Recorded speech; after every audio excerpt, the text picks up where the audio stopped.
Special Counsel Robert Mueller reportedly told Mr. Trump's lawyers the president is not currently a criminal target in the Russia probe. Now, that's according to the Washington Post, but Mueller is still investigating the president for potential obstruction of justice. CBS News Justice reporter Paula Reid is outside the White House with more on the special counsel's probe. So, Paula, help us understand this. The special counsel reportedly told the president's team the president is not the target of the Russia investigation, but rather a subject. So explain what that means for our viewers. It's one of these tricky legal nuances. If federal prosecutors want to bring you in to testify before a grand jury and you are under investigation and considered to possibly have committed a crime, you are sent what is called a target letter. You are put on notice that you are a target of this investigation, and whatever has been unearthed in this investigation suggests that you may have committed a crime.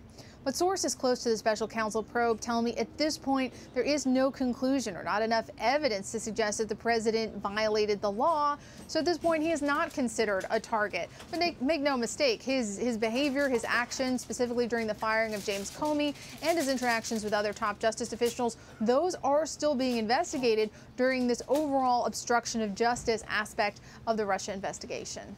So the president could still be called in for an interview with the special counsel.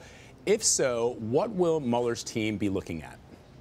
Well, yes, negotiations are ongoing about whether or not the president will be interviewed by special counsel, and if he is, whether that will take place in person or whether that'll take place sort of through writing, that he'll answer some specific questions. His lawyers are really going to prefer that he answer questions in writing because that really limits your exposure, his greatest exposure, which is arguably not being completely truthful with investigators.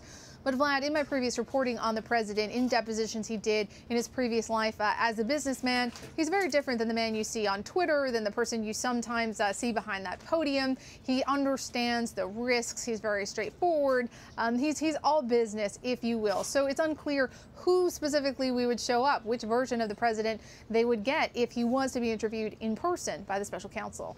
So conceivably, the posture of the special counsel could change, right? The president is, the way that they're looking at him right now, that could change if they have an interview with the president. And because one of the things I'm really intrigued by, Paula, is in an interview that the president gave to the New York Times, he suggested to reporters that there was a red line into what the special counsel could investigate, and that included his family's finances. Well, it appears, and this is sort of the reporting is out there, that Mueller is looking at everything. And so could that posture change after an interview with the president?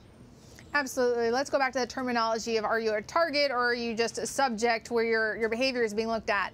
Many times subjects of an investigation whose behavior is being examined, they go into an interview and they come out a target because they've given investigators something to sort of change that posture. So it is absolutely true that regardless of whether or not he's even interviewed, that status, whether or not you're a target or not, could change. In terms of that bright red line, there have been questions about whether or not the president feels that Mueller has potentially come up to that line or even crossed it.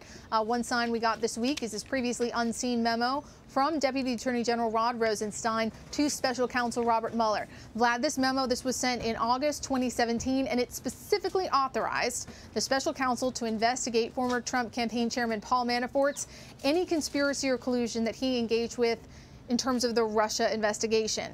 Now, that is significant because so far, Paul Manafort has only been charged in relation to his private business dealings. And it suggests that the investigation into Paul Manafort is ongoing, and he could potentially be charged with additional crimes related to his work on the campaign. Paula Reid, it's always so great to have you to help cut through the very difficult and tricky subjects. Target, subject, the legal nuances that some of us may not be that familiar with. We appreciate it as always. Thank you.